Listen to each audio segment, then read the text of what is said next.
Heroes Helping Heroes. And I'm Hall of Famer Ozzie Smith. Baseball is America's game. From the trenches of France to steamy Pacific Islands to the jungles of Vietnam and the sands of Iraq and Afghanistan. Americans have taken their love for the game with them. And many of baseball's greatest heroes have gone to bat for freedom. We once fought for our country, and I was proud to be an American. That same spirit continues today. Steve Reich was a 1993 West Point graduate who pitched for the Cadets baseball team and later signed with the Baltimore Orioles. A member of the Special Forces, Major Reich was killed in June of 2005 when his helicopter was shot down by enemy fire in Afghanistan. As our veterans come home, thousands are sick, severely wounded, or disabled. And baseball's heroes are pitching in to lend a helping hand. I consider the wounded soldiers the real heroes, the ones that lives are on the line. So there's a lot of adversity they face when they come back home. I think they're a blessing to all of us. Dedicated teams and players make special visits to the most critically wounded.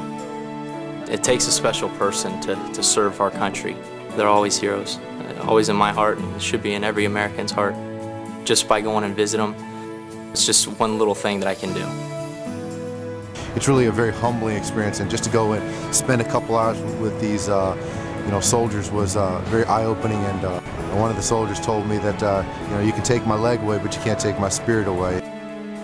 It's pretty tough, seeing some of the guys, what happened to them. It makes you just appreciate even more what they're doing overseas. When I see young, wounded veterans, I just think we should try to help in any kind of way we can. The Disabled American Veterans is helping our newest generation of wounded heroes get back into the game. The DAV took us to a ball game. It was fun getting out there and being able to play ball for the first time since I've been injured.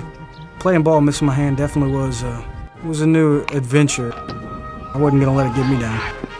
I was injured by a car bomb in Baghdad, Iraq. I lost my right eye. I've been playing since I could walk. This game was the coolest game I've done yet. It was great to be back on the ball field. It meant a lot to me to see all of us disabled veterans out there to play ball, to have a great time. I got hurt in North Baghdad, and in the blast I lost my leg. I used to play and I loved it. I wasn't quite sure if I was going to get the chance to play again, but being out there, it boosted me up a little bit. It's touching, because it's all of us out there, we got hurt over there, and to share with them, it's a pretty good feeling. We just showed that we can overcome adversity and get out there and play and do the same thing that everybody else can. They're heroes, there's no question about it, and what they do, you can never repay it. Because of the courage of these disabled veterans and thousands more like them, we are free to play this game of baseball today. Baseball is great, football is great, but when push comes to shove, having an opportunity and the freedom to do so is something that we oftentimes take for granted. I just want to thank all the soldiers out there and thank them for their sacrifices that they've made for us as the greatest country in the world. And thank you for the troops for keeping it that way. The Disabled American Veterans salutes all the heroes of the ball field who help the heroes of our freedom.